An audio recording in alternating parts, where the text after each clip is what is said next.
Ballot is now closed.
So you see the results of this ballot. Because it is a change to the standing rules, it did require 2/3 vote, and it has obtained the 2/3 vote. Let me give our conference secretary a minute just to continue to orient us as we move forward. Thank you, Bishop. I think appropriate to make the observation again from our standing rules at this point. The rules say that when a section's prevailing vote on legislation is 85% or more of the total of those voting, the legislation will automatically be placed on the consent calendar. So item 7 has, by your vote, automatically been placed on the consent calendar. You could read more in the rules about that, but that will be an item that we will take up during the annual conference session toward the end of this month when we meet in person. And all of the items on the consent calendar will be before the body for a single vote. So thank you for the opportunity for that observation. Thank you very much. So we move now to item number 8, another amendment to the standing rules regarding the Conference Council on Finance and Administration membership. It has been brought to my attention that it takes a little while to get your request to speak onto the system, and so I'll extend more time. Thank you for making me aware of that. We will have Sam Yoon again, Reverend Sam Yoon, Chair of our court team, present this amendment to the standing rules. Item number 8. Thank you, Bishop. I am also presenting item number 8, as mentioned. This recommendation comes also from the core team with full support of its members, as well as support also from the Conference Council on Finance and Administration. The recommendation is to amend the Standing Rule Division 4, Section D, 5C, to read as follows. And just to clarify that this is in regards to the section listing membership of the Conference Council on Finance and Administration. You can reference paragraphs 611 to 619 in the Book of Discipline, the 2016 version. Here is the recommended change on membership. It reads right now, ex officio members include the conference treasurer / executive director of finance and administration without vote, any members of the general council on finance and administration who reside within the bounds of the conference with vote, unless voting membership is in conflict with another provision of the Book of Discipline, in which case their membership shall be without vote. In either case, they shall not be eligible to serve on an agency receiving funding.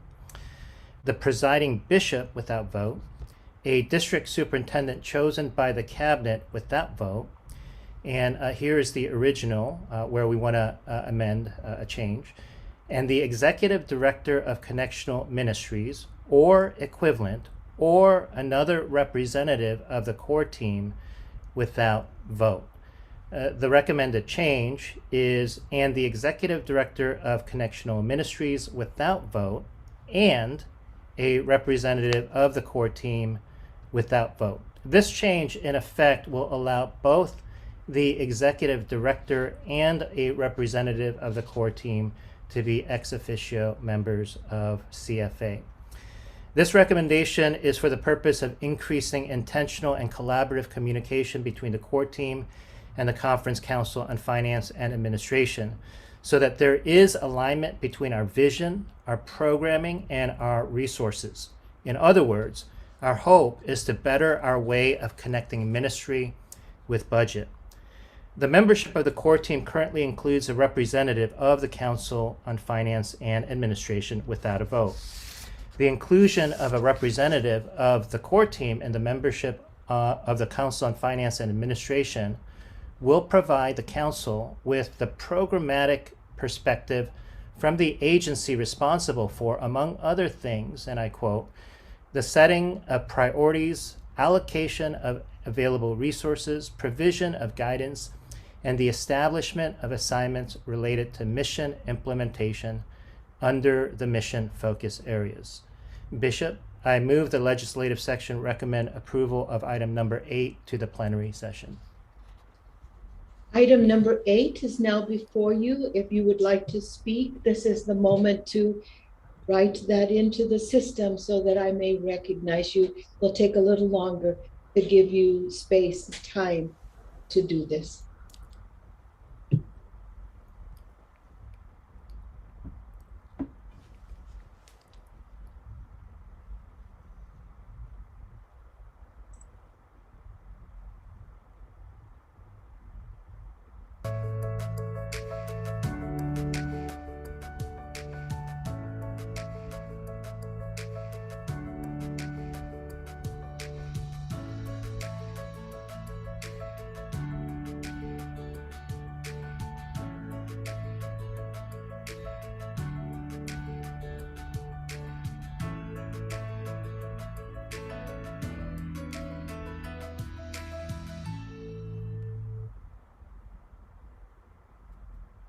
There are 2 matters that persons want to bring before us. One is a question and one is a speech against. I'd like to recognize the Reverend Gary Pope Sears with a question. If you would raise your hand, Brother Gary, so that you can be recognized, brought forth to speak, and also if you would prepare to unmute. Gary Pope Sears. Yes. Thank you, Bishop. I have no question particularly about the substance of this item. I just have the question of, if there's 25 members of the core team, why only 6 were present and voting when this was adopted? Reverend Yoon, can you respond to that? Yes, thank you for the question. Although there's 25 members of the core team, not all the members are voting members. Regarding the number that is supporting this, we have also lost a few members over this past year, reducing the number of voting members. I don't have the exact details in terms of the actual number of voting members versus the 6 that have voted on this matter. But we have lost our vice chair of our core team, Derek Rainbow, who passed away this past year, as well as one of our members at large who have transitioned off the core team. Thank you. There is a speech against. Emily Allen would like to speak against. Emily, if you could raise your hand and prepare to unmute to speak.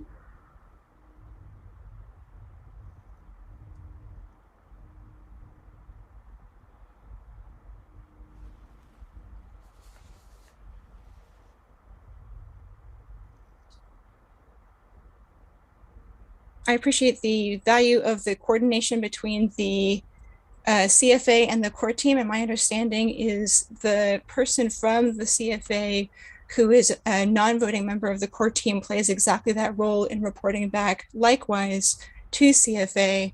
So I see no need for taking one of our people on the core team and giving them the added responsibility of attending extra meetings of CFA. We already have a person in that role attending both meetings and able to bring that coordination back and forth between the two committees. Thank you. Thank you very much. I'm not seeing anyone else who has come forth to speak or to ask questions. So I'm going to declare that we are ready to vote. If the ballot could be placed before us for voting.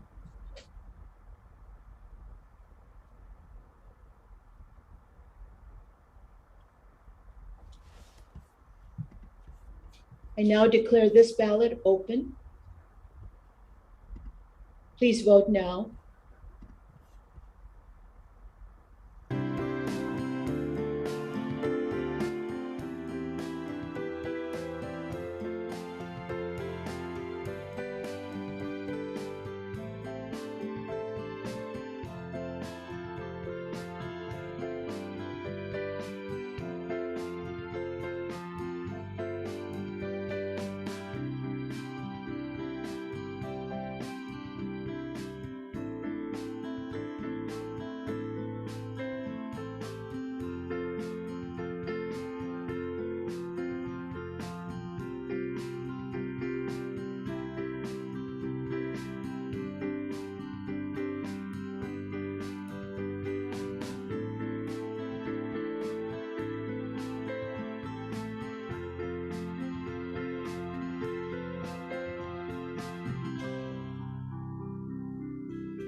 This ballot is now closed. Let us wait for the results.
Here is the result. I will need some help from our secretary and our parliamentarian to determine whether this reaches the 2/3 vote. Does not. It does not reach the 2/3 vote, so it fails. So we move now to item number 9. It is also an amendment to the standing rules. It's regarding clergy compensation. It's presented by the Reverend Jeanette Saavedra, the chair of our Equitable Compensation Commission. We welcome her. Thank you, Bishop, and thank you to all who have taken the time to be at this legislative session this evening. The Equitable Compensation Commission oversees a great many details and aspects of the life of many people, particularly those in settings of less affluent congregations. And so while we deal with salaries a lot, there's other things that we do, and that is to recommend certain provisions within the salary package. And so in reviewing and looking back and seeing what we have been doing in the past, we recognize that in section division 6B is a line of recommending appropriate compensation for utilities. And the previous number that had been set a few years ago was $3,000 maximum for the year. And thinking back to the days when $250 a month would have been appropriate amount to cover gas, electric, telephone, Wi-Fi connections, other phones, water, garbage, that are wonderful days. Those days are not with us any longer for most of us. And looking at our geographic diversity with the mountains, with the coast, with the Central Valley, high plains, the different weathers that are there, the different access to utilities, the different size of households and the different size of the buildings, the parsonages that people are living in, it was really beyond our ability to come up with a number that would be an equitable number to ascribe to that. So the Equitable Compensation Commission recommends that we simply strike the last few words, from 6B, so that the line would now read, utilities should be based on actual cost or an estimate consistent with the cost of the previous year. Bishop, I move that the legislative session recommend approval of item 9 to the plenary session. Item number 9 is now before us. I see two persons who have asked to be recognized. I'm assuming that it is related to item 9. Reverend Rod Brayfinley with a question, and David Chamberlain with a speech for. If both of these friends could raise your hand, please, and be prepared to unmute as you're brought forth.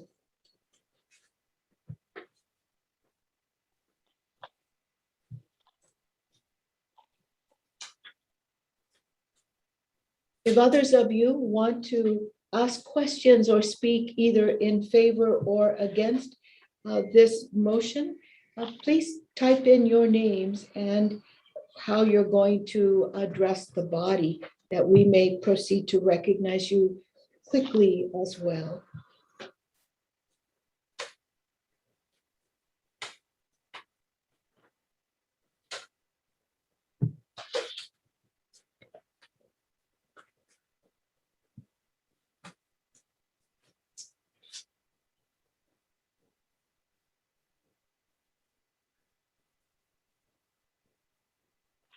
David Chamberlain is here, and I must have hit the wrong button. I apologize for that. That's all right. We're learning together. Thank you. Thank you. Yes, I am. Thank you. And what about Reverend Rod Brayfinley?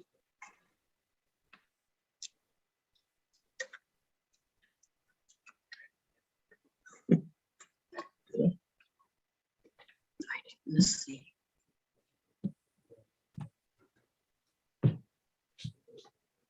I'm going to assume that Rod may have changed his mind or stepped out of the room, and we're going to go ahead and proceed to vote on item number 9. Bishop, we might have that second speaker with us. All right, great, wonderful, thank you. They're not identified with their name in Zoom, so but we had someone raise their hand, so we're going to give it a shot. Thank you very much.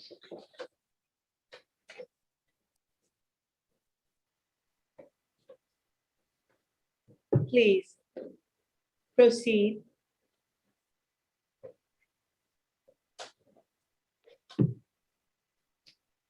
We're not hearing Reverend Brayfinley.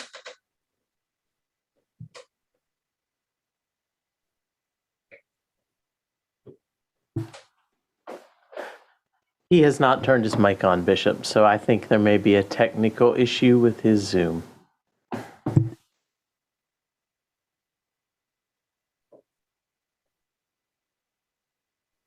Let's give him a minute to see if he can address unmuting so that he can speak.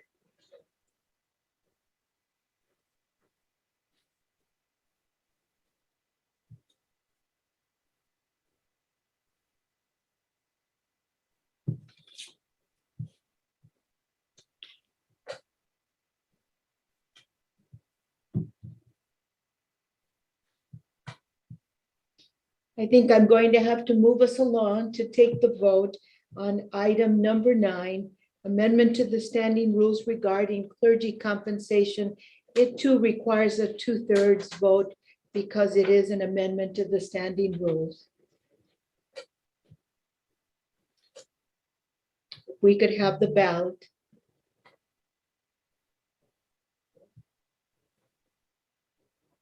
Please proceed to vote. The ballot is open.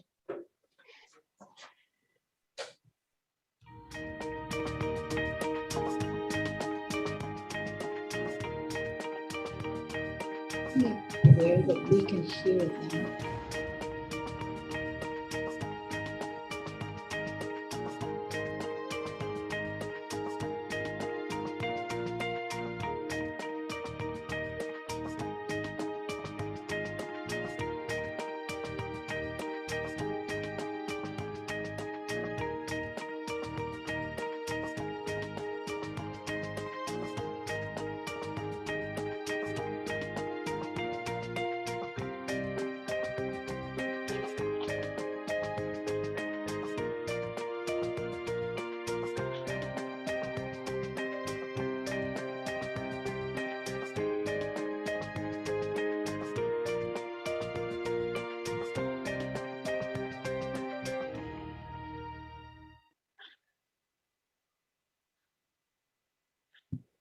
I declare this ballot closed. We'll wait for the result of the vote.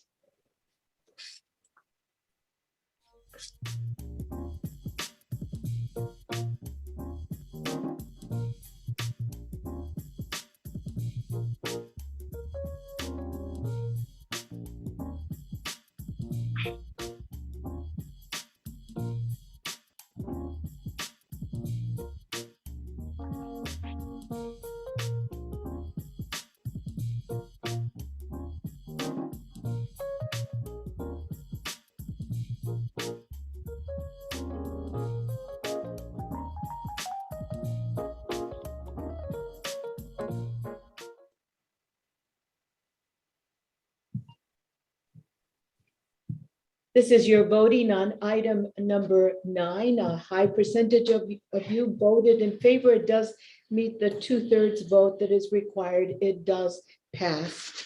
Thank you very much for your hard work. Let's move to item 21. It is a resolution pertaining to boarding schools. Item 21, and we invite Doug Sibley to come and present this. I understand that perhaps Mike Rakunais Kinney may be helping him. Please be reminded of the 3-minute limitation for the presentation. This was shared with the presenters earlier today in a training.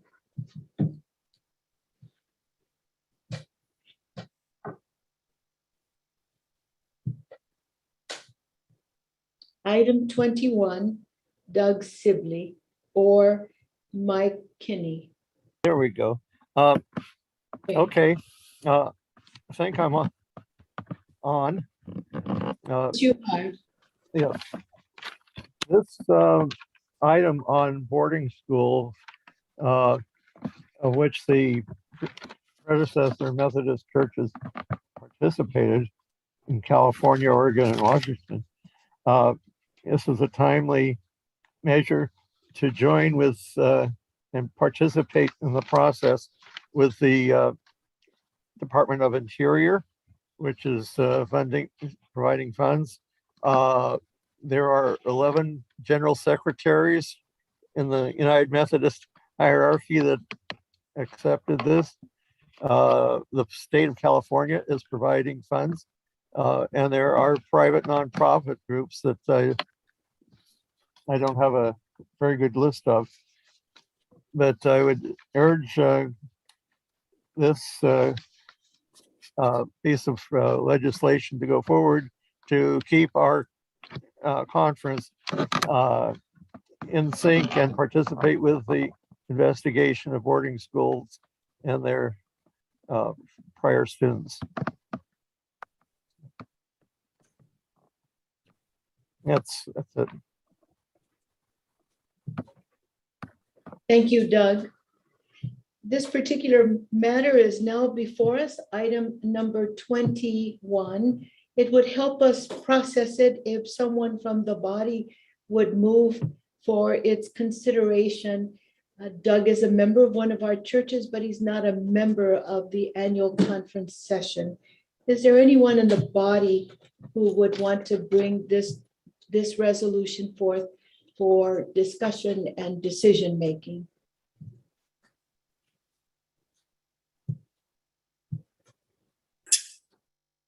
I would like to speak, please.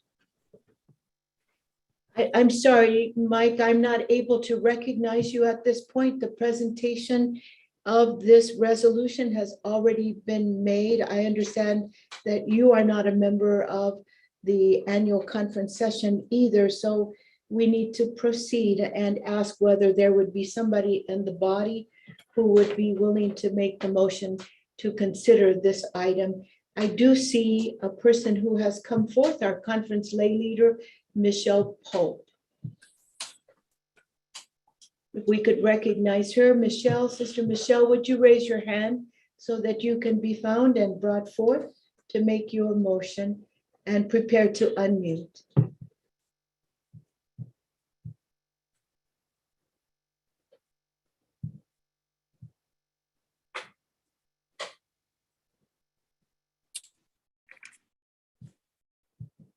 Thank you, Michelle Bishop Pope, and yes, conference. please.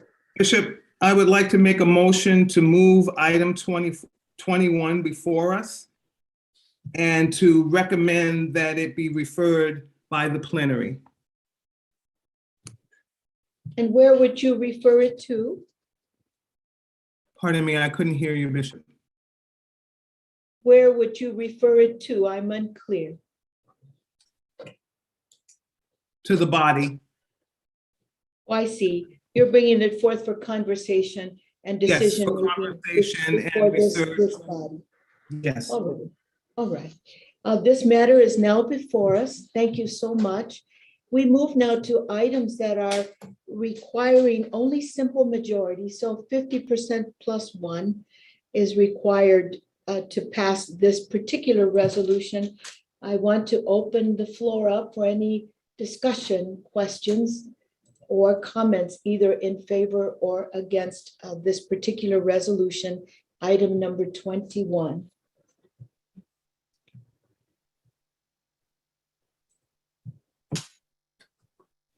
I would like to speak, please. I'm sorry, Mike, I'm not able to recognize you, but I will recognize Dr. Jeffrey Kwan, who has a question. Dr. Kwan, if you would raise your hand to be recognized and brought forth and prepared to unmute. Thank you for wasting Indian country's time on this garbage.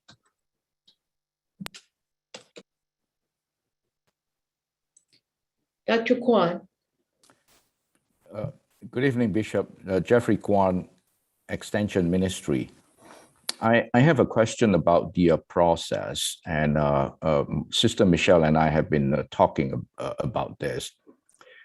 Is the process moving forward for us to act on this item, and then if there is over 85% to remove it, to bring it to the plenary, or can we remove it now and bring it to plenary without action? At this point, we are at a place where we are considering it for action. That's where we are. And to pass this resolution would require a simple majority of 50 plus one. So we are in the midst of conversation about this and ready to take any questions or comments either in favor or against.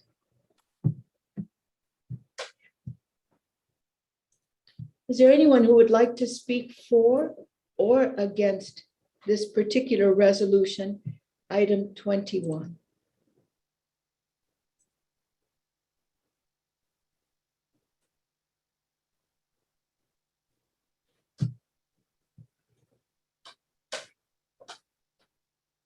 I'm going to take certain liberties at this moment, friends, because I think that there is some background work that has been done on this resolution. I'm going to invite our Executive Director of Connectional Ministries to speak about the background that brings this resolution to this moment. I think that would help you in your decision-making. Reverend Georgia Dominguez, our Executive Director of Connectional Ministries. He's here assisting us, and he's just moving to a place where he can share information with you.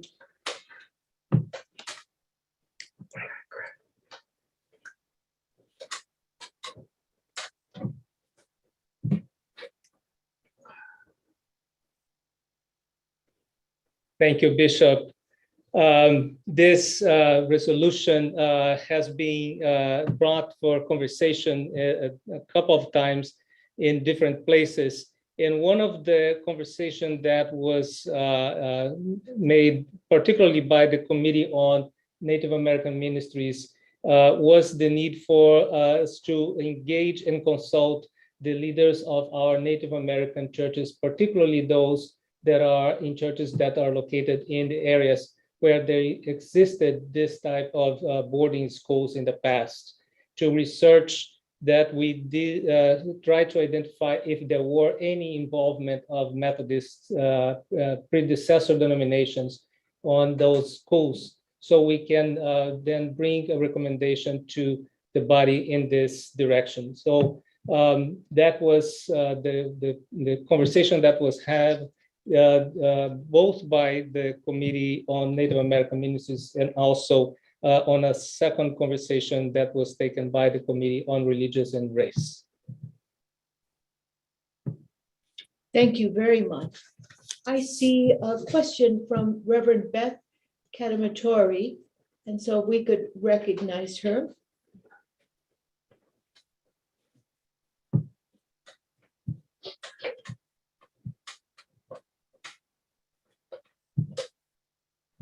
Hi, yes, I had a question as to what the proper way it would be method to invite the gentleman, the other presenter to speak to this as well. I don't know the proper procedure to do that.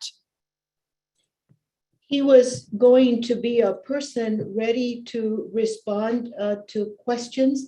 He wanted to speak in the form of the presentation, the 3 minutes allowed to present a resolution had already been used by the presenter, Doug Sibley. In his attitude and disrespectfulness of this body, I choose at this point not to bring him forth any longer in this session. Thank you. Bishop? Emily Allen would like to speak. So I'm going to recognize Emily Allen. You must use the system, and let me say that neither Doug Sibley nor Mike Kinney are members of the annual conference session. Emily Allen, if you would raise your hand. Thank you, Bishop. I have found this section in the standing rules. We are in the standing rules, section C, rules of order, number 5D, that says the legislative section may extend the privilege of the floor to non-conference members. And so I am making a motion that we extend the privilege of the floor to Mike Raccoon Eyes Kinney so that he may speak to this resolution. Thank you. So a motion has been made. You've heard my opinion. Is there a person who would like to second this motion?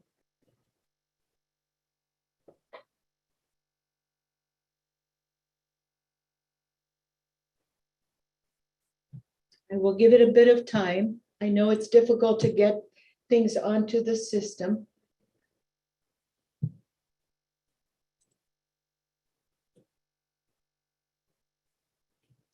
It is seconded by Amanda Bowles.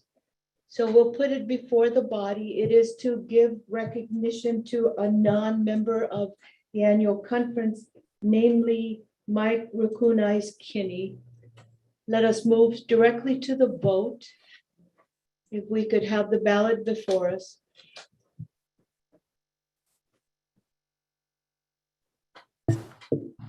Bishop, this is an unplanned vote. It'll take us just a second to prepare it. We'll put the logo up on the screen and we will put the ballot up as quickly as we can have it ready. Thank you so much.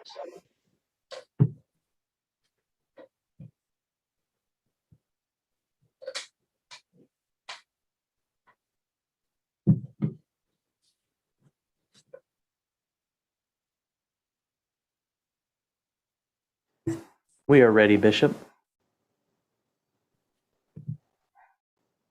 I declare this ballot open. Please proceed to vote.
Ballot is now closed.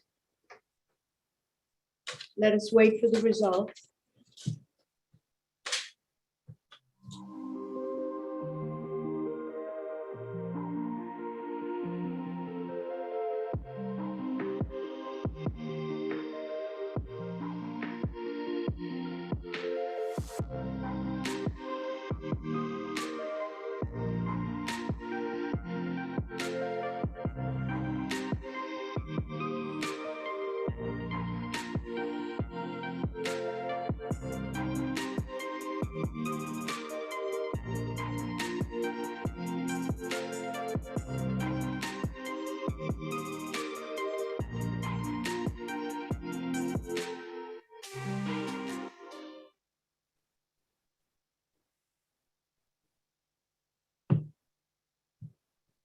So the results are before us. I'm going to declare that you've chosen to hear from Mr. Mike Kinney. So we would welcome him. We would extend 3 minutes to him.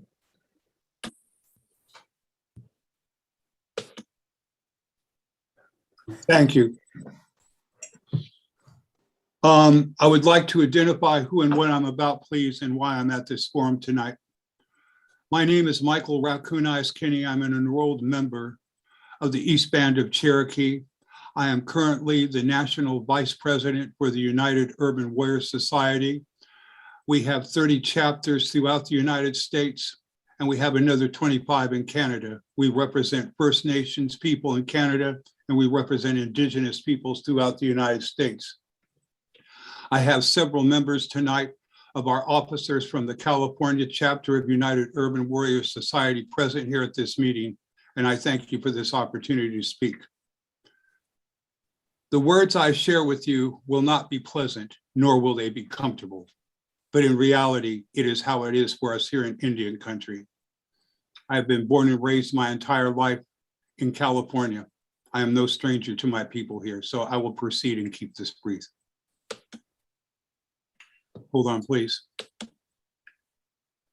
All right, let me go over. I have to find my text. I'm sorry, just a minute. All right.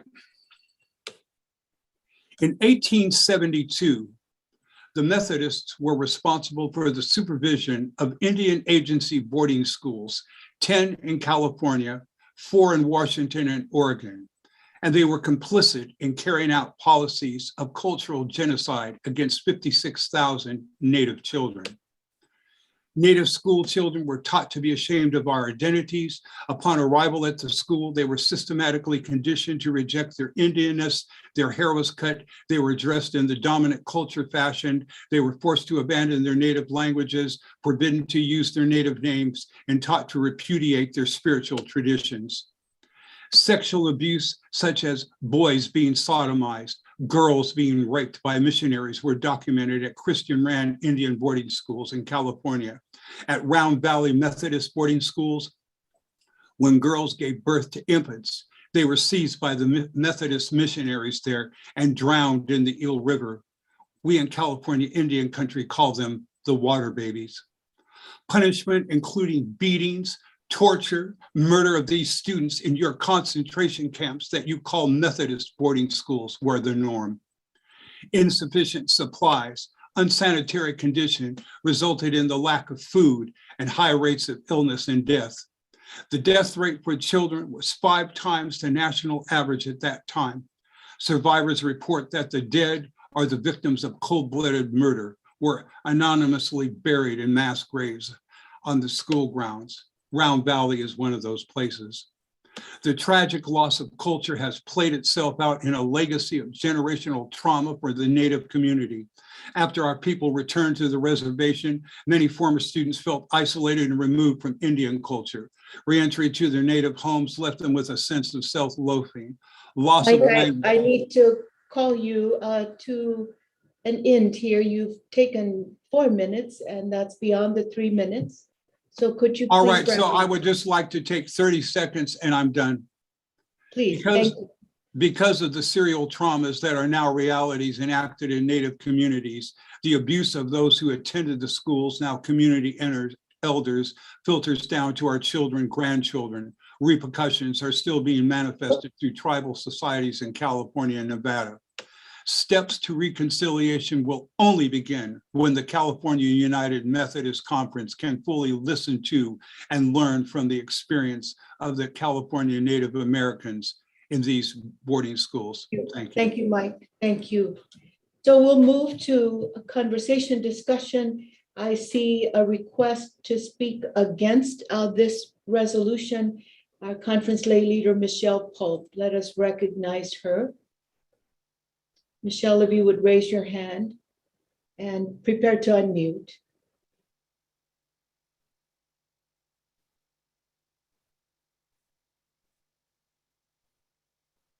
Thank you, Bishop and Conference.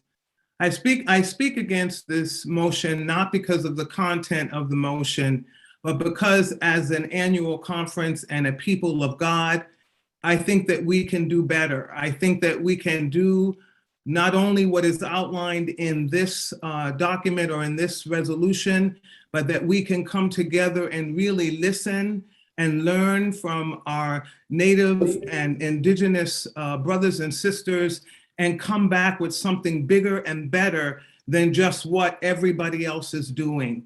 So it is not the content of the resolution that I am against. I am against the fact that I think we can dream bigger and do better and really come back with a better motion that will really bring us together and make reparations for what has been done to our Indigenous brothers and sisters by the United Methodist Church. Thank you, Bishop. Thank you. Let me turn to Ann Dillenschneider, a speech for the resolution. Ann, would you raise your hand that you might be recognized? Hello from South Dakota, where I have been for 10 years part of a restorative justice project with 53 of our Native nations related to the Hiawatha Indian Insane Asylum, which was the threat behind all the boarding schools. And it was closed because of an unlikely friendship between a Native and non-Native person. And so the friendship is really important. But one of the things that I think as Methodists that we need to own is that the man who was accused of tremendous abuses for 25 years there was a Methodist, was a member of the Methodist Church in Canton, South Dakota. And that is a piece of our history that we need to be involved in reconciliation, restorative justice about. Native Americans will tell you, elders have told us many, many times that they knew that the threat all across the country is that they would be sent to Canton. And at Canton, most of the residents were teens and children, even babies, and they were shackled to beds and not fed and left there and starved. And most of them died of tuberculosis and syphilis, all of which went untreated. There were no medical doctors, there weren't even nurses. And so I think as Methodists, we really need to own what was, especially in our book of resolutions at the time. And I think we need to move forward. I do appreciate the suggestion that we do bigger and bolder. I think we can. I think we can lead. And I will tell you, there is lots of good groundwork being done that we can build on. So thanks for listening. I'm out here on the plains where the winter's about to hit, but we are working very hard together out here to live into a better and preferred future together. Thank you. Thank you, Anne. There is a question, and the question is requesting information about what specifically is being asked in this resolution. What are the action items? Though that question has now disappeared, so perhaps that person has found answers. I want to recognize David Chamberlain, who wants to speak for this motion. David Chamberlain.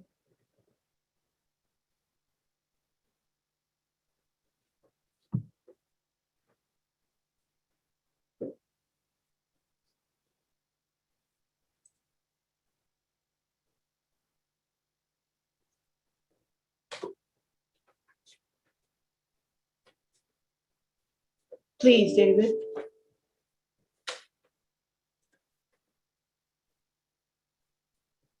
Bishop, David, we you have may given need to David unmute. I'm sorry, we have given David the ability to speak, but he has not unmuted his microphone.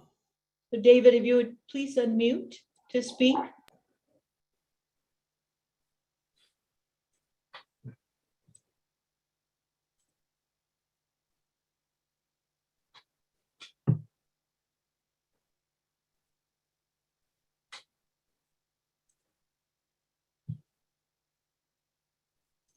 Yes, I'm sorry, I did it again. I'm still learning. Sorry. All right. All right. Tom Kittner would like to call the question, which means that we would proceed to vote.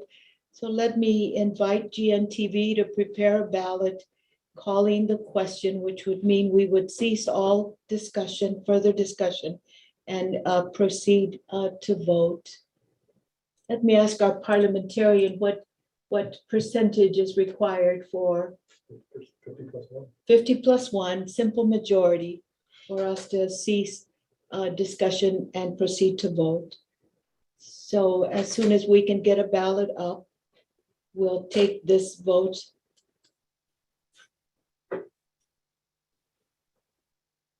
We're getting the call for the question ballot ready now, Bishop. Thank you.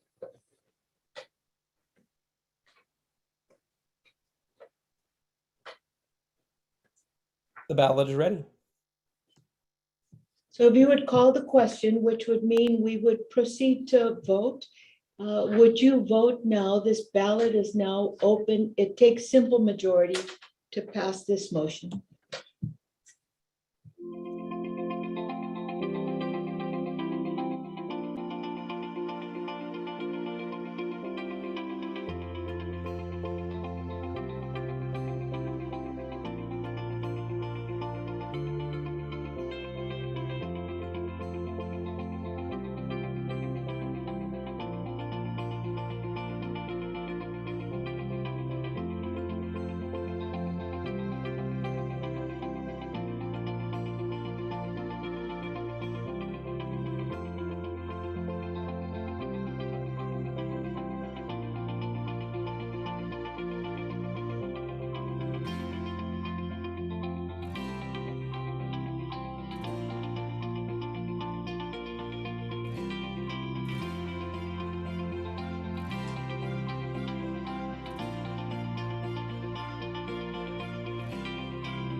This ballot is now closed. We'll wait for the results.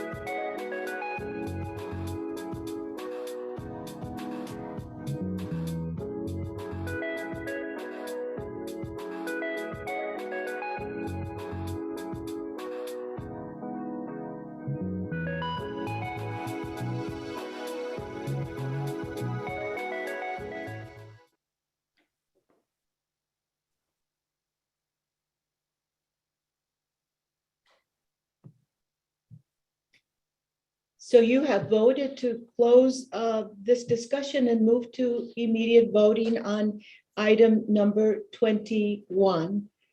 So let us proceed to the ballot for item 21. And Bishop, this is GNTV with there's a little bit of clarification requested from our voting team as far as what the language needs to be for this question. Has that been modified from the original submission to us? Since I don't know what the language was, I can't answer that question. Let me turn to our conference secretary.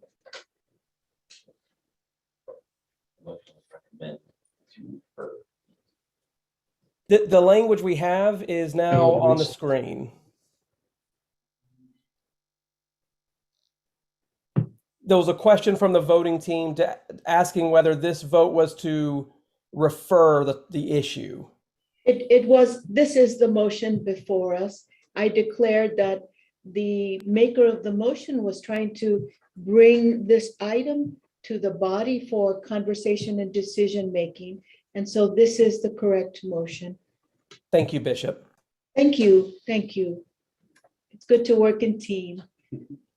And so we are ready to vote. We'll have that ballot up in just a moment. I now declare this ballot open on item 21. Please vote now.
I now declare this ballot closed. Let's wait for the results.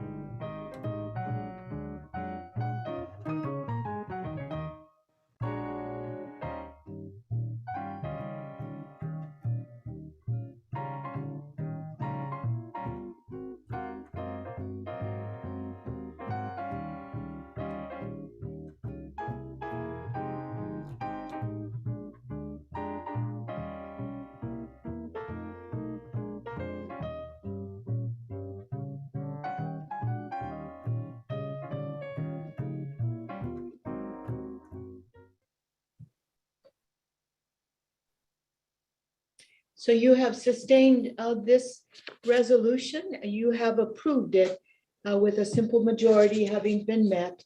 So we now turn to item 22, resolution on advocating for the rights of Palestinian children and families. Gloria Fern is going to present this. Yes, I am presenting item 22, advocating for the rights of Palestinian children and families. This resolution is unanimously supported by both the Israel-Palestine Task Force and the Advocacy and Justice Committee. 13 times since 2009, this conference has passed resolutions affirming our commitment to protect Palestinian children, their families and communities from unjust arrest, imprisonment, abuse, and home demolition. Yet our government is committed to sending Israel $3.8 billion per year in military aid for each of the next 10 years. with no strings attached. Some of this money is used to incarcerate and abuse children, demolish their homes, and take over their lands, all in contravention of both international law and the Leahy Amendments, which prohibit the U.S. State Department and Department of Defense from providing military assistance to foreign security forces that violate human rights. This resolution asks us as individuals and as church communities to take the next step, to study the plight of Palestinian children and families and advocate on their behalf with our members of Congress. We need to ask our representatives to co-sponsor HR 2590, the Defending the Human Rights of Palestinian Children and Families Living Under Israeli Military Occupation. This legislation would require the State Department to certify that Israel is not using our military aid to abuse and jail Palestinian children, demolish Palestinian homes, destroy or annex Palestinian properties. HR 2590 is a step toward peace with justice for all who live in the Holy Lands. Methodists have a long history of advocating for justice for the oppressed. For over 100 years, the General Board of Church and Society has owned the only non-governmental building on Capitol Hill. Our church speaks up. I'm asking you to keep this tradition alive today for this annual conference to join more than 140 human rights and faith-based organizations, including the General Board of Global Ministries, to sign on as endorsers of this legislation and to speak up boldly for justice for Palestinians. Thank you. I'm available for questions. Or do I need to ask for for this to be moved first? Yes, or please. Yes, please. I defer to Reverend Dr. Hubert Ivory to move this item.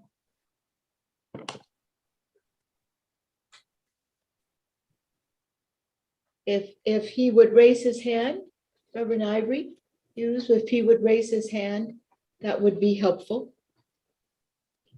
And unmute.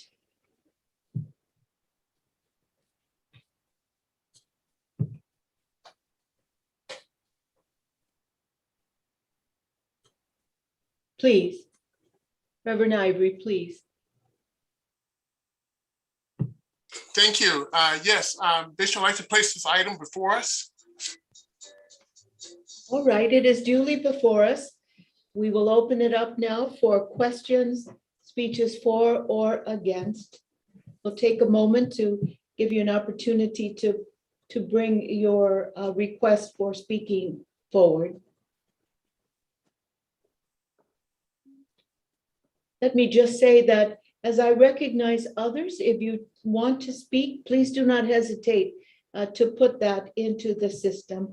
I want to recognize Mike Farrell, who has an amendment.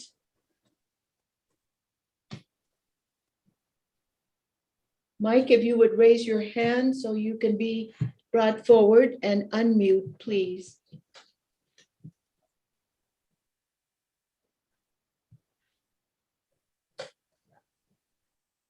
Please proceed, Mike.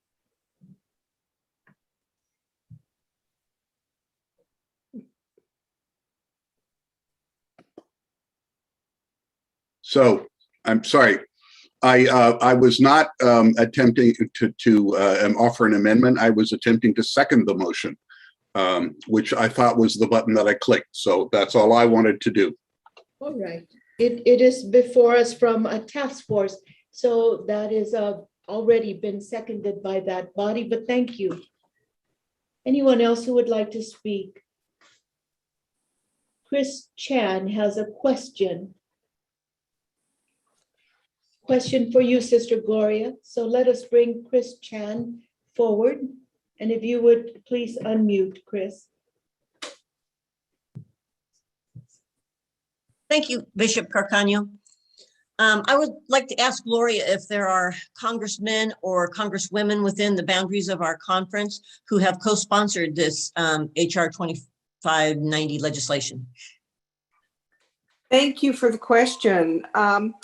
Yes, there are 4 members of Congress in our geographical region who have co-sponsored this resolution. They are Representatives Jared Huffman from the 2nd District, Jackie Spear from the 4th District, Jerry McNerney from the 9th District, and Mark Desailnier from the 11th District.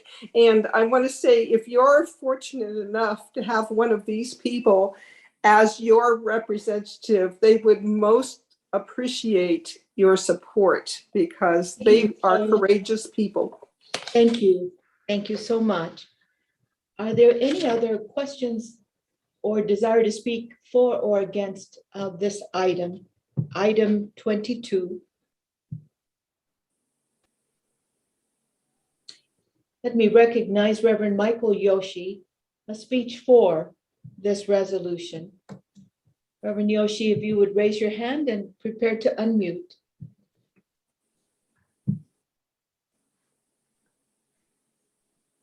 Thank you, Bishop. Can you hear me? Yes, we can. Please.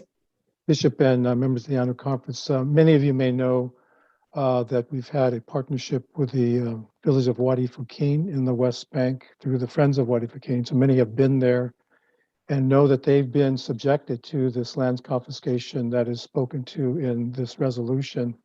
And in fact, as we speak today, they're dealing with impending land confiscation for the building of a road. It's going to be taking up farmland there. And we've been very active in trying to reach representatives to speak to this. And in fact, today, Congresswoman Barbara Lee and Congressman David Price of North Carolina have issued a letter to the State Department to intervene in the situation and have 19 other congresspersons across the country who've signed on to that letter. So what I want to say is that I want to speak very strongly in favor of this resolution and thank the task force for its work on it, because what's happening in Wadi Fouquin is emblematic of what's in that resolution in terms of land confiscation taking place against the Palestinians. And Wadi Fouquin is very emblematic also of the larger situation in the West Bank. And so there are many other villages like that that are suffering the same kind of fate as well. Thank you very much. Thank you. I see no others in the queue to speak, so I'm going to move us to voting on item 22, the resolution on advocating for the rights of Palestinian children and families. If we could have the ballot up, please. Item 22 is before you. I declare this ballot open. Please vote now.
This ballot is now closed.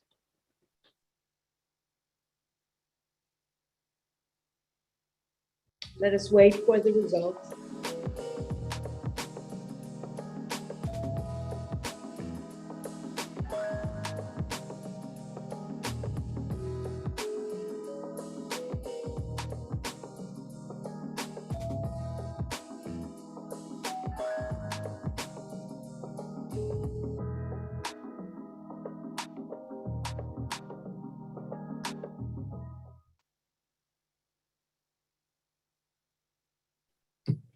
Here are the results of item number 22. You have approved the resolution on advocating for the rights of Palestinian children and families.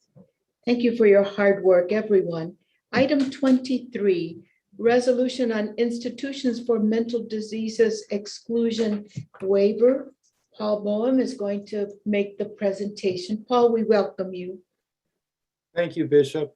And thank you, brothers and sisters in Christ. I have a resolution that is being co-sponsored by the Cupertino Good Samaritan United Methodist Church and St. Paul's United Methodist Church of San Jose and Sparks United Methodist Church of Sparks, Nevada.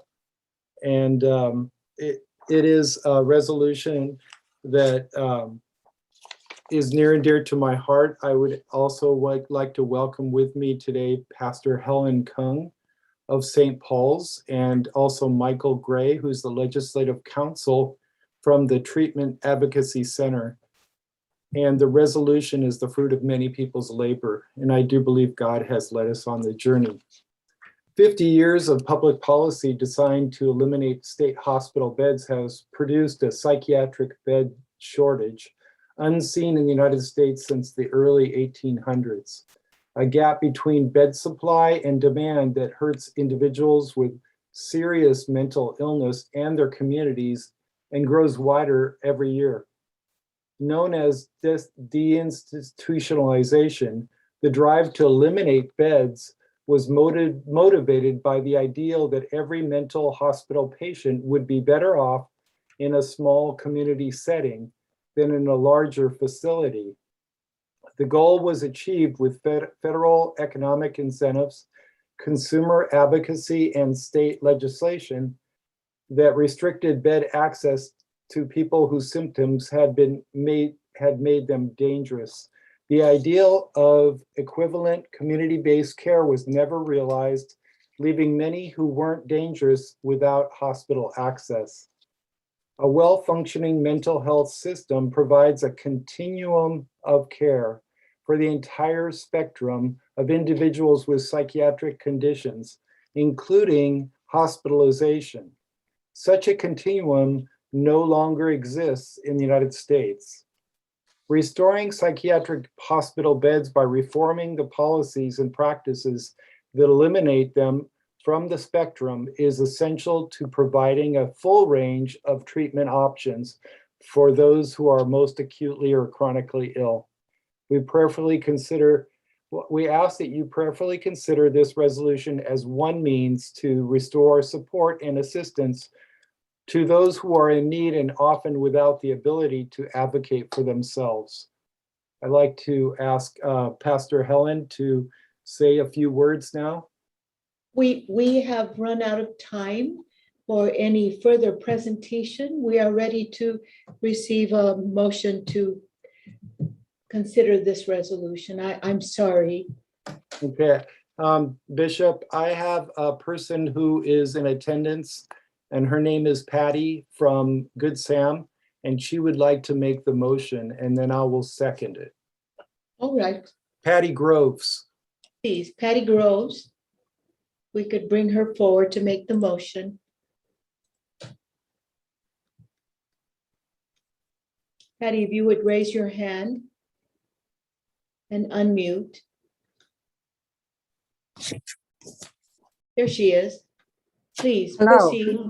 We can hear you. Bishop, I move the legislative section recommend approval of item 23 to the plenary session. Thank you. And I Thank you. second it. It is before us. It's been presented and seconded. It is now before us for discussion. Any questions? If you want to speak for or against, this is the moment.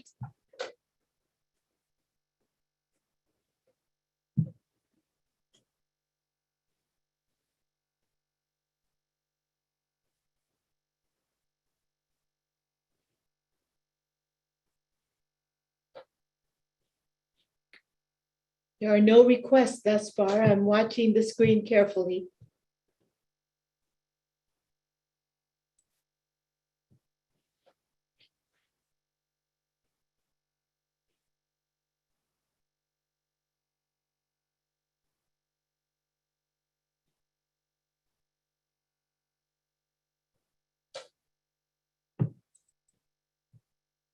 Going to give it another half minute.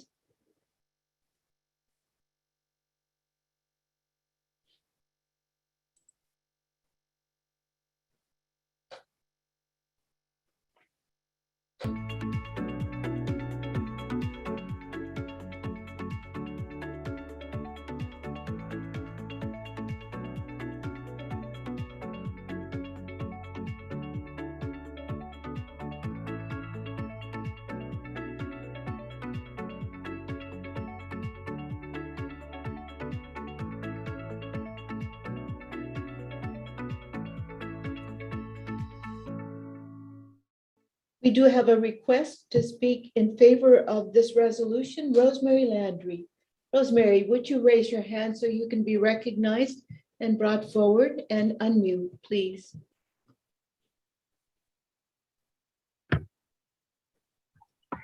Yes, I'm in favor of this. Our church has a program, a group called Manzanita that uses our building to provide services to the mentally ill. And I've seen so many cases where they have had trouble finding appropriate hospitalizations for their clients, and they work so hard to try and bring a full approach to the behavioral health clients. And this is just something that we need so badly in our communities, and it is an underserved community, and I am all for this resolution. Thank you. Thank you, Rosemary. Anyone else who would like to speak? I believe we're ready to vote. If the ballot could be brought forth on resolution on institutions for mental diseases exclusion waiver, item number 23. The ballot is before you. It is now open. Ballot is open. Please vote now.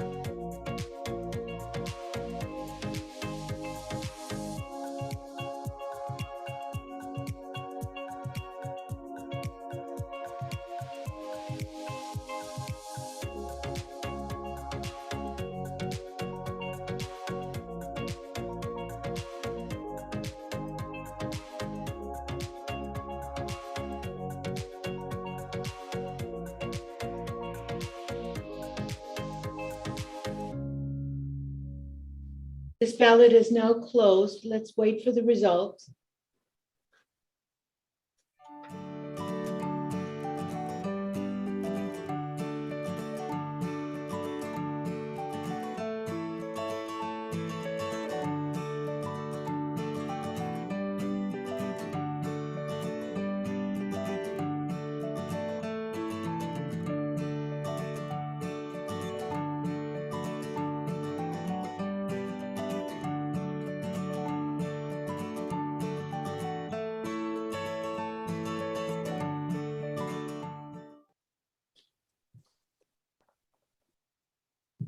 Here's the result of your voting. You have approved this resolution on institutions for mental diseases exclusion waiver. Thank you, and thanks to those who have brought this forth. Item number 24, resolution on advocacy for the Christmas covenant. We'll move to this, and Johnson Reynolds is the presenter.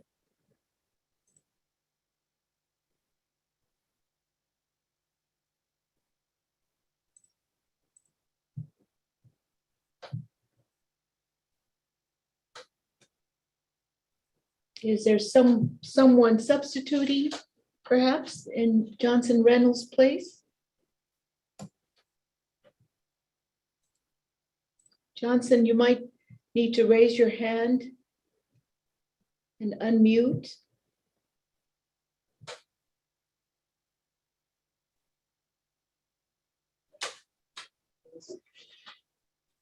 You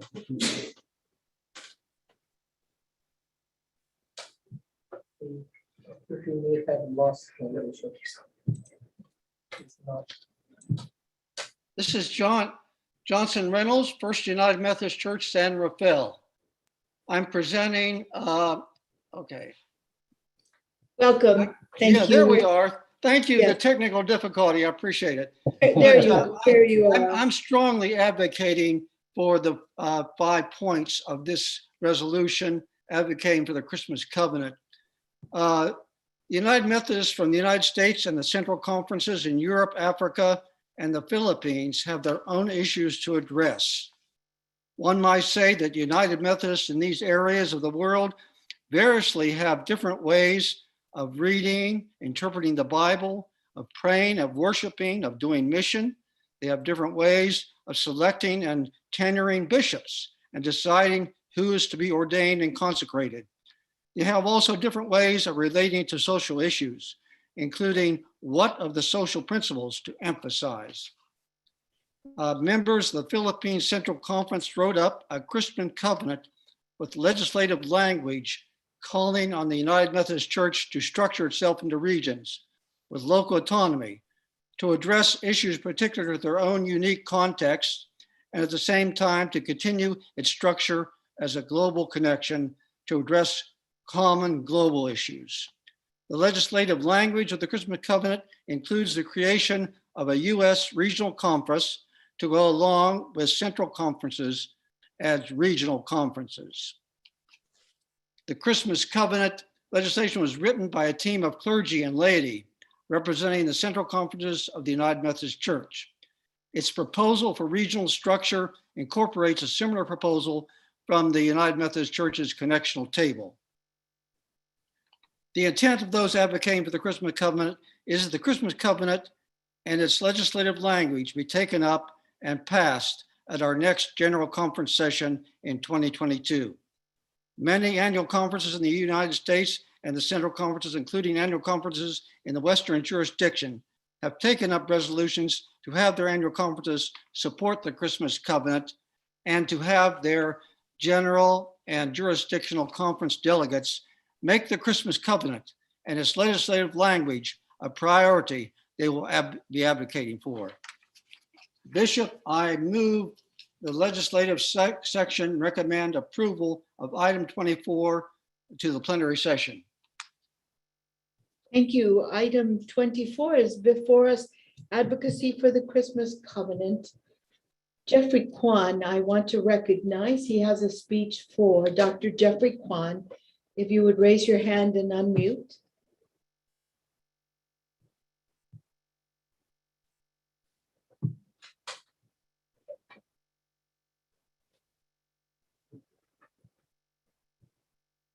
Bishop and members of the annual conference, this is Jeffrey Kwan, appointed to Extension Ministry.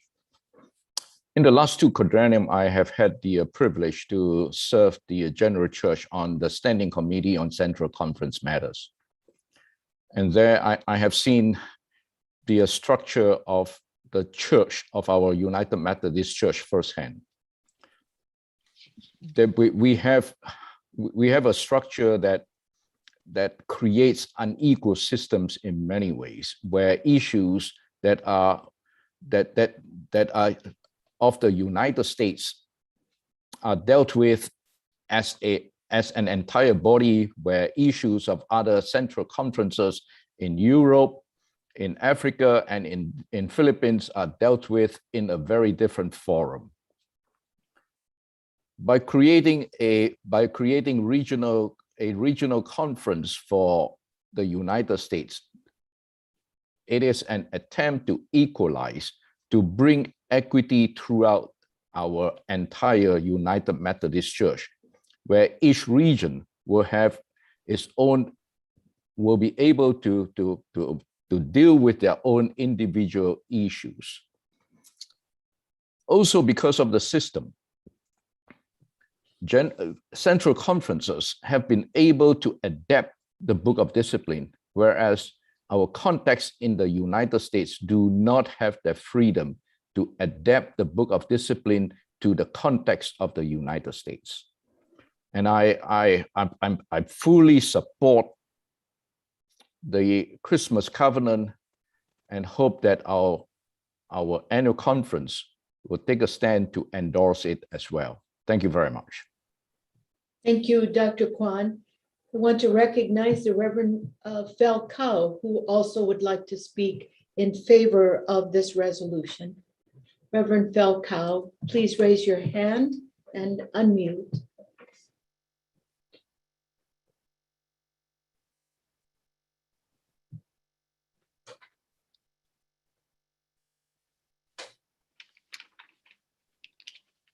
Hello, good evening, Bishop and members of the annual conference. And I strongly support and speak in favor of the resolution that is before us. I believe that the Christmas covenant will serve to address our continued work in the decolonization of the United Methodist Church. And if the General Conference would approve this, it should serve as an affirmation of the work on sovereignty of regional conferences, and especially that I originally come from the Philippine Central Conference. And in the many conversations that I've been a part of, I've been really praying that the Christmas covenant, when the annual conferences, or including the US, in which I'm a member of this annual conference, becomes a regional conference, then it would be a pathway to the autonomy of the annual conferences or central conferences. And it would really speak about the relationship and equality of all regional conferences in the global connection of the United Methodist Church. Thank you very much, Bishop. Thank you. I don't see any other requests to speak. I believe we're ready to vote. So if the ballot could be put up so that we might handle item 24.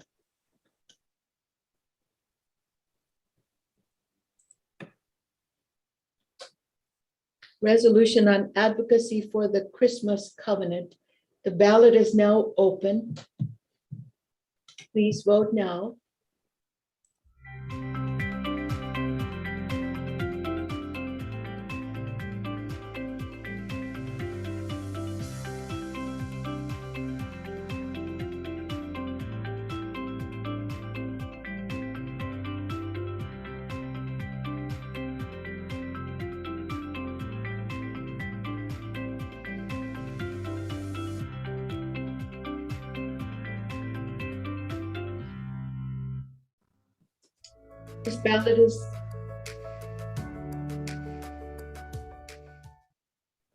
This ballot is now closed.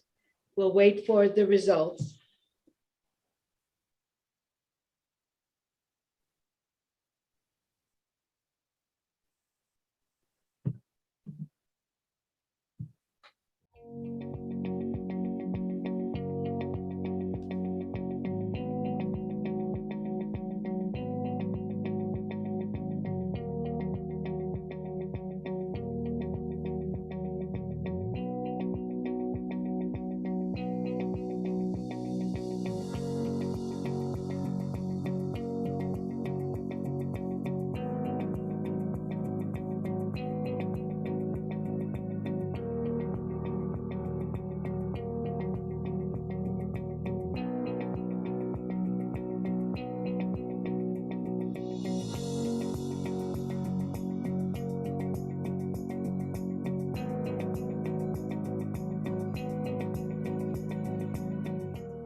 You have supported item 24, advocacy for the Christmas covenant. Thank you. We're almost there, friends. Item 25. Let us move to item 25. Elise Swanson, Reverend Elise Swanson, will be bringing this forward. Good evening, Bishop and my siblings in Christ. I serve at Campbell UMC as Deacon of Reconciling Ministries and as a pastoral psychotherapist in the community at large here. I also come before this body tonight as a standing member of the Conference Committee on Reconciliation to represent this resolution. John Wesley gave us 3 rules of guiding principles for us as Methodists: do no harm, do good, and stay in love with God. Tonight, I invite all of us to recall those words of wisdom and take them to heart as we consider this legislation. This resolution speaks directly to the divisive, protracted, and tortuous matter of faith and human sexuality. It shines a light on the restrictions and prohibitions in our Book of Discipline that contribute to discrimination of LGBTQ plus people, and which has no place in our church that embraces inclusion of all God's children. Such harms have placed our LGBTQ plus youth in a mental health crisis, where nearly 42% have seriously considered or attempted suicide in this past year, including more than half of transgender and non-binary youth. LGBTQ plus young people are 120% more likely to experience homelessness than our non-LGBTQ youth. LGBTQ plus youth disproportionately experience homelessness compared to their straight and cisgendered peers. They are also more likely to experience assault, trauma, depression, and suicide when compared to the others, while also being homeless. Let us stand together against such harms.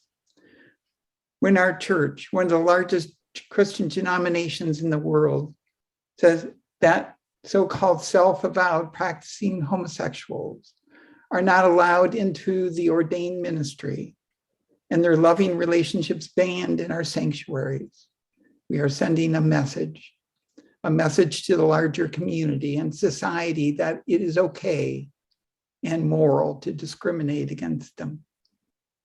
I ask that we pray as a community for forgiveness for the ways we have knowingly and unknowingly participated in those harms, and instead ask us to stand together against such harms.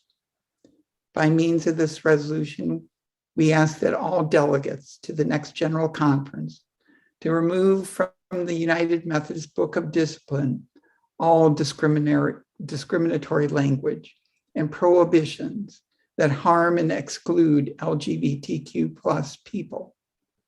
The resolution further asks our Council of Bishops to honor a moratorium on changes and trials related to LGBTQ plus persons in ministry and those that celebrate their marriages, with hope that our denomination will finally end this spiritual violence against. Mr. Elise, you've gone way over the 3 minutes, so if you could please wrap it up. Thank you.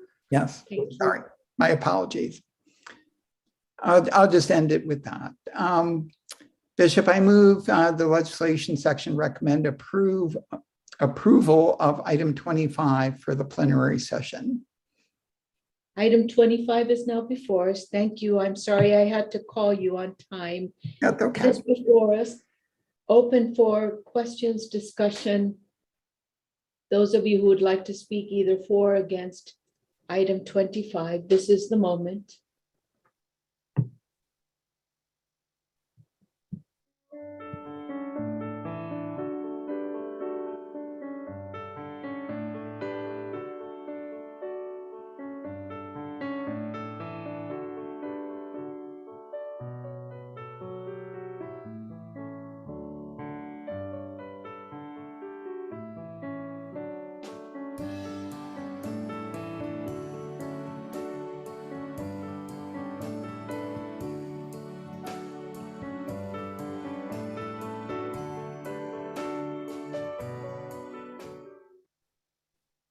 believe we are ready to vote, seeing no one coming forth to speak. So item 25, we'll proceed to vote on item 25 if the ballot could be brought forth.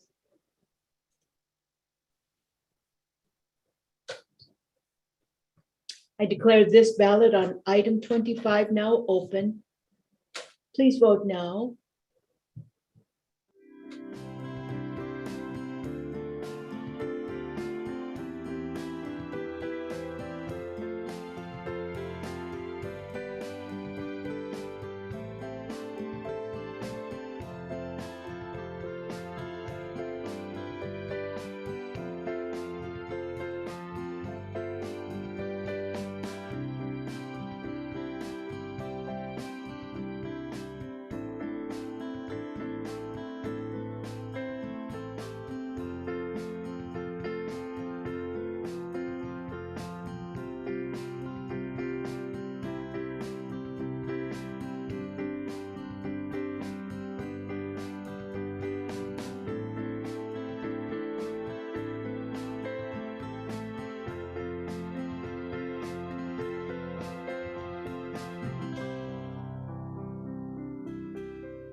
This ballot is now closed.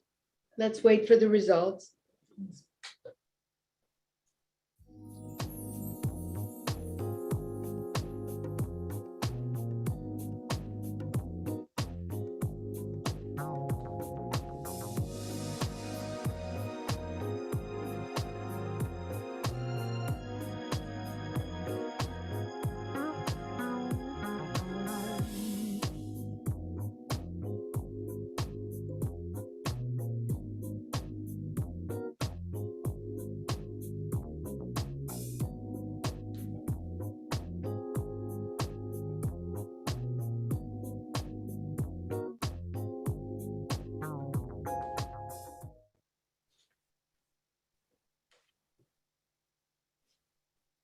Here's the result of the vote on item 25. It does pass. You have affirmed it. Thank you for everyone who's worked on this. Thank you for your consideration. We move now, friends, to our last item, item 26, resolution on matters before the 2020 General Conference. Randall Miller will present this item. Randall, we welcome you. Thank you, Bishop. Good evening, everyone. My name is Randall Miller, and I'm a lay member from Berkeley Epworth United Methodist Church. I'm speaking on behalf of the General and Jurisdictional Conferences delegations, which you elected in 2019, and including on behalf of our two co-chairs, Michelle Pope and Dr. Jeffrey Kwan. Despite growing uncertainty about whether there will actually be a general conference in 2022, your delegation believes that it is important for the California-Nevada Annual Conference to voice its stances on some significant matters now before the church. If passed, this non-binding resolution before you would confirm your previous endorsement of the Christmas Covenant legislation, support important principles related to the amicable separation of local congregations who want to leave the denomination, call for increasing support for racial ethnic ministries in the US and for Africa University, our United Methodist School and Seminary in Zimbabwe, and confirm your previous support of a repeal of the anti-LGBTQ plus language from the United Methodist Book of Discipline. Bishop, I place this non-binding resolution before the Legislative Committee for action and referral to the conference plenary. Item 26 is before you. Is there anyone who would like to speak to this item or any questions?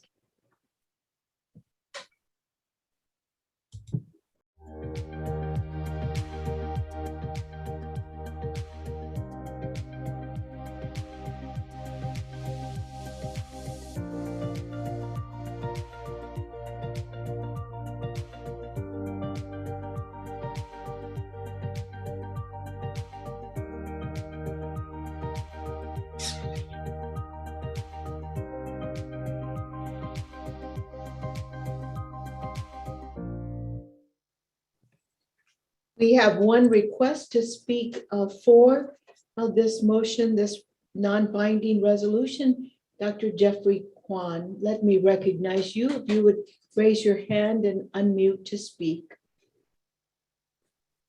Bishop and members of the annual conference, I simply want to reiterate what my colleague and good friend had said in presenting this non-binding resolution, and to remind the body that your delegation has been hard at work, even with the uncertainty of whether or not a general conference is going to happen.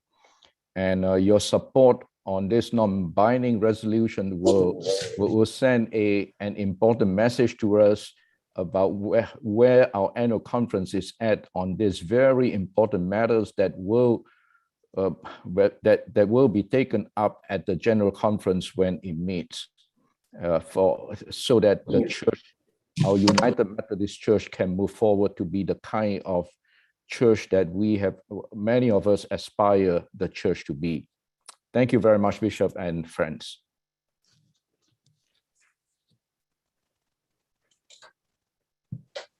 Thank you. There is a question that has arisen. I'd like to ask the maker of the motion to explain the term non-binding resolution. Thank you, Bishop. My understanding is that a non-binding resolution expresses the will of this body, but does not impact or change the structure of the United Methodist Church in and of itself. So in this instance, we're expressing the will of this body and communicating it to other annual conferences and to the General Conference and Council of Bishops, and urging support of matters that are properly before the General Conference, not the annual conference. Thank you so much. There is yet another question.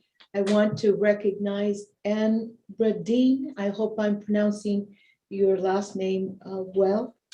She is asking a question related to the protocol. So, Anne, please raise your hand so that you might be recognized and unmute.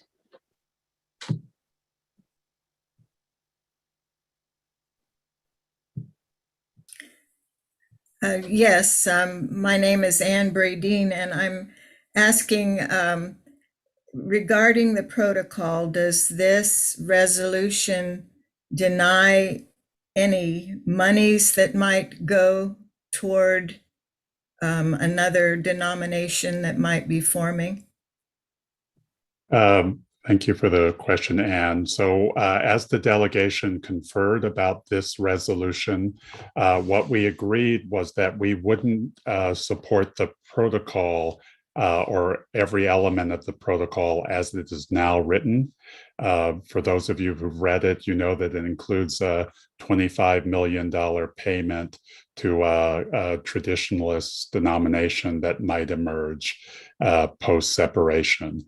And so the delegation conferred together, and it's our wisdom that while we support the principles of amicable separation, that many parts of the protocol, including the giving $25 million over 8 years to a traditionalist denomination, likely needs to be reconsidered and renegotiated. And so again, what we attempted to do is highlight the principles of the protocol and of amicable separation that we thought our annual conference could support at this time. Thank you. Thank you both. Anyone else who would like to speak?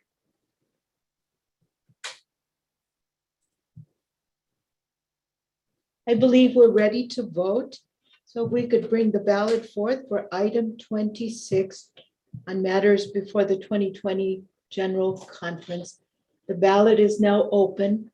Item 26, please vote now.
This ballot is now closed. Let's wait for the results.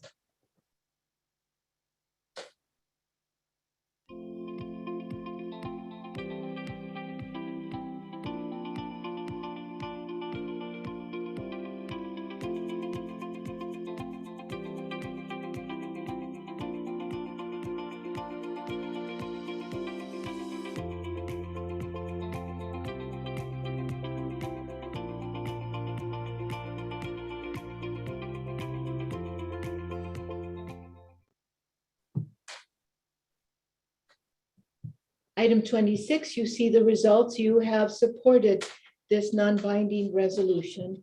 Thank you.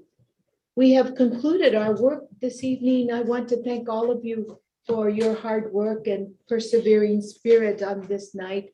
I also, on behalf of all of us, thank the persons who have been assisting us so that we could have this legislative section tonight. We want to start by thanking Reverend Mark Wharf, our conference secretary. We want to thank our parliamentarian, Paul Ekstrom Fernandez. We want to thank our Director of Communications, Selby Ewing, Reverend Georgia Dominguez, Reverend Craig Brown, who provided technical support, assisted with the Q&A. And we especially want to thank GNTV. Thanks be to God for all of you friends. And thank you all for the hard work that you have undergone in preparation for this evening, particularly those who brought these resolutions and other matters before us. Thank you so very much.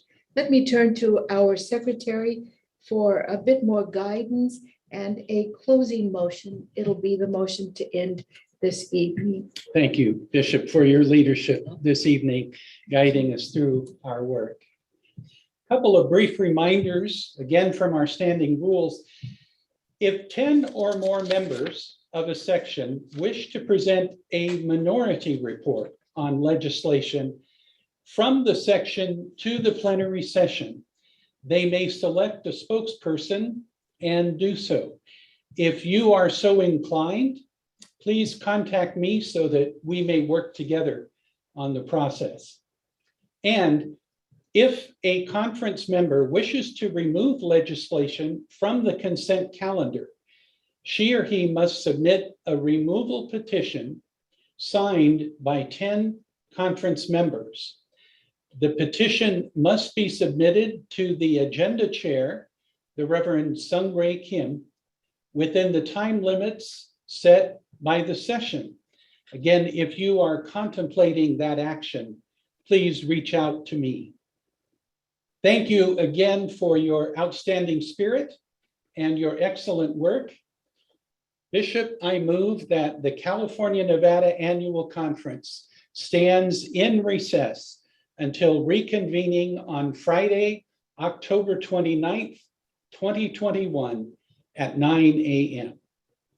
This procedural motion is now before us. If we could have the ballot up to take this one last action. There it is before you. If you would move to take your vote at this point, I would declare that this ballot is open. I'm seeing no one wanting to speak to it. So the ballot is now open. Please vote now.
This ballot is now closed.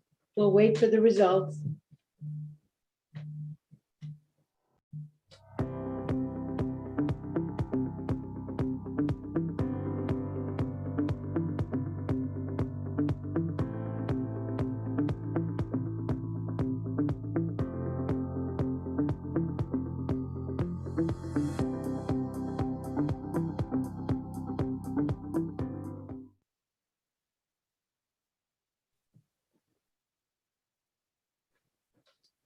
You have approved the motion, and we hope that those last two and those abstaining will join us on the 29th of October, as we do want to see one another.